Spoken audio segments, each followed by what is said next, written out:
दोस्तों, ये कहानी एक ऐसे अमीर घर की है जिसमें कि सारे मर्द ही अपनी नौकरानी के ऊपर फिदा हो गए थे और वो किसी भी हाल में उसके साथ घपाघप करना चाहते हैं। मगर वो नौकरानी अपनी गुफा बस किसी एक लड़के से खुदवाना चाहती थी। तो इस मूवी की शुरुआत में हम एक अमीर घर के फ्यूनरल का सीन देखते हैं जहां पार्कर नाम के आदमी की वाइफ इस दुनिया को छोड़कर चली गई थी। सारे लोग बहुत दुखी होते हैं और यहाँ पर पार्कर भी खुद को संभाल नहीं पा रहा था। उसके 3 बेटे हैं जिनकी जिम्मेदारी अकेले उसी पर आ गई थी।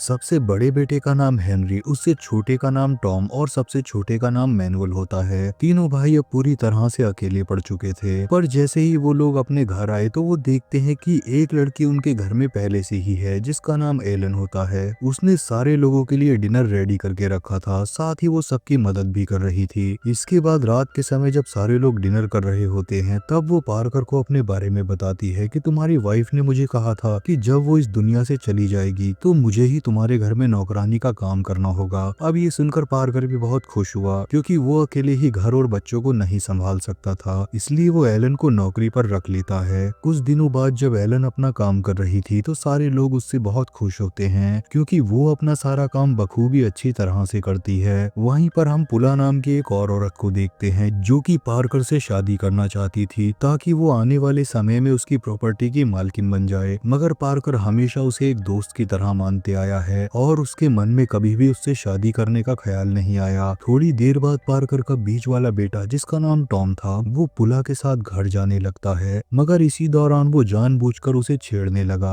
और उसके करीब जाने की कोशिश करता है। पुला भी उसे कुछ नहीं कहती क्योंकि वो किसी भी हाल में इस फैमिली का मेंबर बनना चाहती थी। वहीं टॉम के मन में हर रोज पकड़म पकड़ाई खेलने का ख्याल आता रहता है तो वो अपनी सारी हदें पार कर देता है। वो कभी कभी एलन के कमरे में गुलाब रखकर भाग जाता था जिसके बारे में एलन को पता नहीं चलता कि कौन मेरे रूम में ये गुलाब रख रहा है। टॉम को पकड़म पकड़ाई खेलने का इतना शौक हो रहा था कि वो अपने दोस्त से झूठ कहता है कि मैं हर रोज अपनी नौकरानी को कपड़े चेंज करते हुए देखता हूँ। ये सुनकर उसका दोस्त भी कहता है कि मैं भी अपने पड़ोस वाली लड़की को नहाते हुए देखता हूँ। इसके बाद वो टॉम को अपने घर ले गया जहाँ वो दोनों दरवाजे के पीछे से छुपकर पड़ोस वाली लड़की को देखने लगते हैं जो अपने कपड़े चेंज कर रही थी। ये देखकर टॉम खुद को कंट्रोल नहीं कर पा रहा था, पर किसी तरह से वो अपना माइंड डाइवर्ट करने के लिए खेलने चला जाता है। लेकिन खेलते समय उसके पैर में चोट लग गई जिसके चलते उसे काफी दर्द का सामना करना पड़ता है। मगर जैसे ही वो घर आया तो एलन उसके पैर में दवाई लगाती है। यहाँ एक और बार टॉम के मन में पकड़म पकड़ाई खेलने का ख्याल आता है। वो एलन की सुंदरता देखकर उस पर खो जाता है, इसलिए वो उसके करीब जाने के लिए उसे अपना सीक्रेट बताने लगा कि मैं वही लड़का हूँ जो तुम्हारे रूम में गुलाब रखा करता है। ये सुनकर एलन भी बहुत खुश होती है और कहती है कि मुझे गुलाब बहुत पसंद है और जब भी मैं इस गुलाब को अपने रूम में देखती हूँ तो मुझे बहुत अच्छा लगता है। वहीं दूसरी ओर पार्कर की वाइफ के मरने के बाद पार्कर ने किसी के साथ भी मजदूरी नहीं की थी तो उसका दिल भी अपनी नौकरानी एलन के ऊपर आने लगा। वो चाहता था कि कोई इस हालत में मेरा साथ दे और उसको एलन का बर्ताव बहुत पसंद आता है, इसलिए उसके मन में एलन के लिए फीलिंग्स जागने लगती हैं और वो किसी भी हालत में उसके साथ पकड़म पकड़ाई खेलना चाहता था। वहीं पार्कर का सबसे बड़ा बेटा हेनरी भी किसी के साथ कबड्डी खेलना चाहता था तो वो हर रोज एलन के करीब आने लगा और उसे टच करता रहता है। ये सब एलन को अच्छा नहीं लगता था, पर वो एक नौकरानी होती है इसलिए वो हेनरी को ज्यादा कुछ कह नहीं पाती और उसके गंदे व्यवहार को हर रोज सहने लगती है। उसका भी दिल मजदूरी करने का होता था, मगर वो हेनरी को पसंद नहीं करती थी तो वो उसके साथ कुछ भी नहीं करना चाहती है। मगर जब एक दिन हेनरी उसके करीब आ रहा था तो फिर से एलन को अच्छा नहीं लगता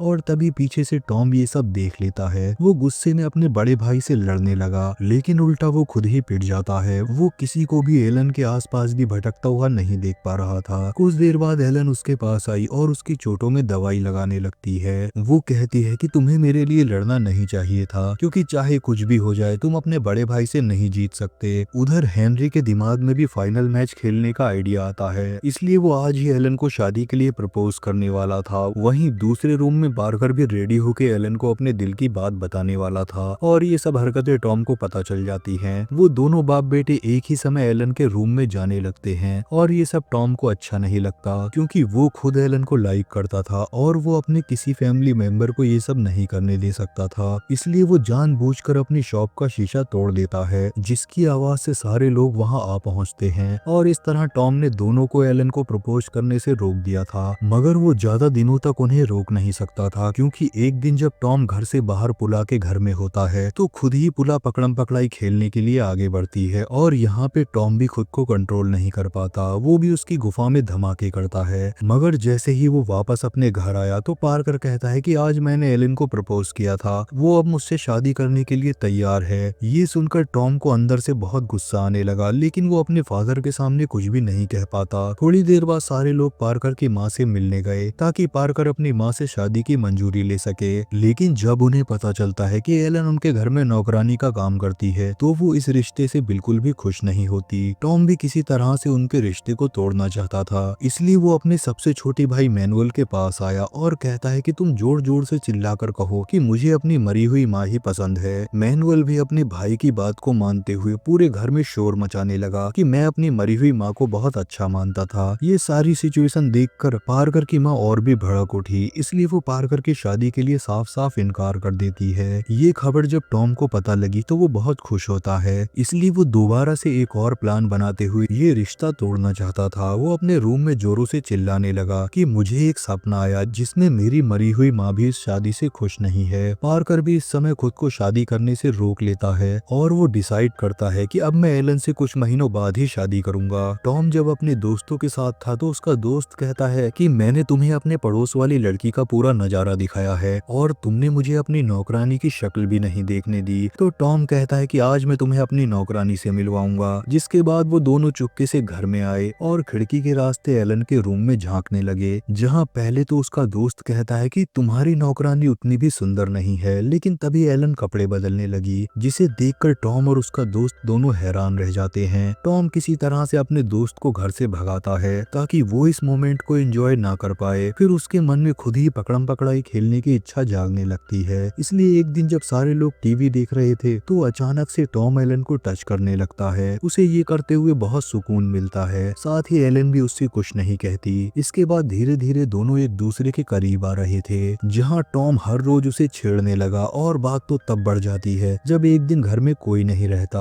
और अचानक पूरे घर की लाइट चली गई, जहाँ टॉम जानबूझकर एक टॉर्च के सहारे एलन के करीब आने लगा ताकि दोनों इस माहौल में गर्म हो सकें। एलन बहुत गर्म हो गई थी तो वो सीधा पकड़म पकड़ाई खेलने के लिए आगे बढ़ती है। टॉम तो कब से इसी मौके की तलाश में था और वो जोरों से उसकी गुफा में धमाके करने लगा। फिर अगले दिन जब पार्कर वापस अपने घर आया तो वो एक गुड न्यूज बताता है कि मेरी माँ ने शादी के लिए मंजूरी दे दी है और अब मैं एलन से शादी कर सकता हूँ। थोड़े दिनों बाद वो दोनों शादी कर लेते हैं, मगर यहाँ पर हम एक चीज नोटिस करते हैं कि एलन पूरे वक्त बस टॉम को ही देख रही थी, जिसका मतलब ये होता है कि वो शादी तो पार्कर से कर रही है लेकिन वो टॉम के साथ ही मजदूरी करने वाली थी। और इसी के साथ ये मूवी यहीं पर खत्म हो जाती है। अगर मूवी अच्छी लगी हो तो वीडियो को लाइक और चैनल को सब्सक्राइब जरूर कर देना। मिलते हैं अगली वीडियो में।